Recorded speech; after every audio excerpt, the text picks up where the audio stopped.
Der Sturm. Czasopismo, a następnie także galeria pod tą samą nazwą, stworzone przez Herwarta Waldena w Berlinie, propagowały najnowsze trendy w sztuce.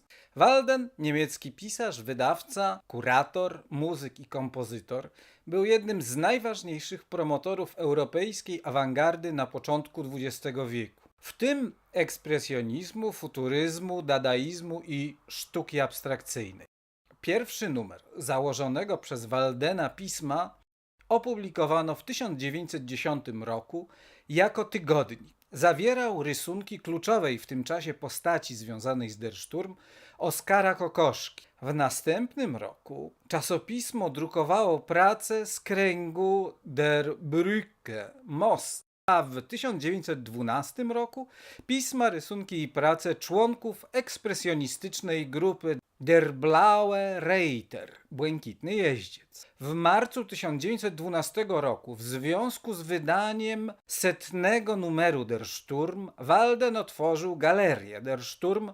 Do końca 1913 roku w galerii wystawiali tej miary artyści co Edvard Munch, Georges Braque, Pablo Picasso, Robert Delaunay, Gino Severini, Hans Arp, Paul Klee czy Aleksander Archipenko. Do 1918 roku Walden rozszerzył działalność tego środowiska na kolejne pola. Stworzono klub dyskusyjny propagujący poezję i sztuki wizualne, uczelnię artystyczną kształcącą w zakresie sztuki teatralnej, malarstwa, poezji i muzyki oraz eksperymentalny teatr. Der Sturm publikował wysokiej jakości portfolia z pracami graficznymi wybitnych artystów oraz oryginalne drzeworyty, karty pocztowe i duże kolorowe reprodukcje prac artystów wystawianych w galerii.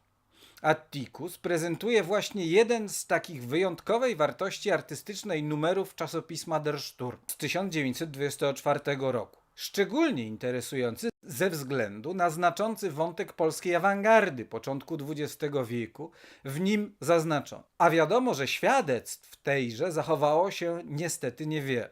Henryk Berlewi, bo to on obecny był w tym numerze pisma, był przedstawicielem awangardowego nurtu polskiej sztuki tego okresu.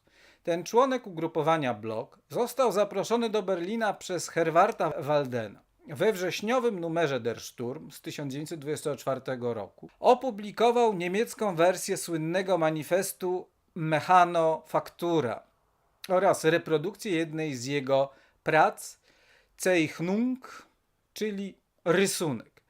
Berlewi odrzucał w manifestie malarstwo iluzji przestrzennej na rzecz dwuwymiarowości, płócien.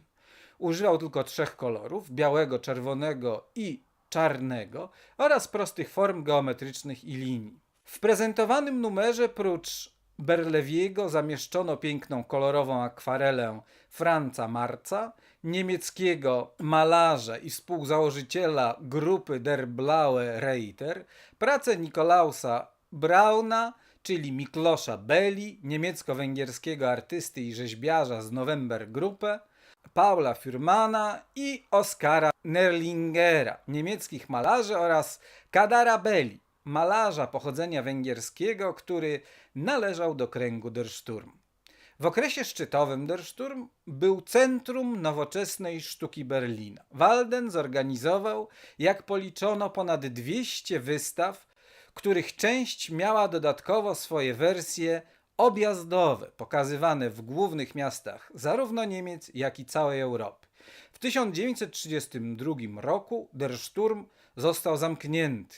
Miało to związek z niechęcią nazistów do sztuki promowanej przez Der Sturm, którą uznawali za zdegenerowaną. Po dojściu Hitlera do władzy, Walden, zagrożony przez gestapo, zbiegł do Moskwy, gdzie pracował jako nauczyciel i wydawca.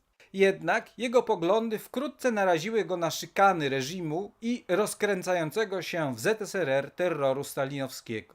Walden został aresztowany przez NKWD i zmarł w październiku 1941 roku w sowieckim więzieniu w Saratowie.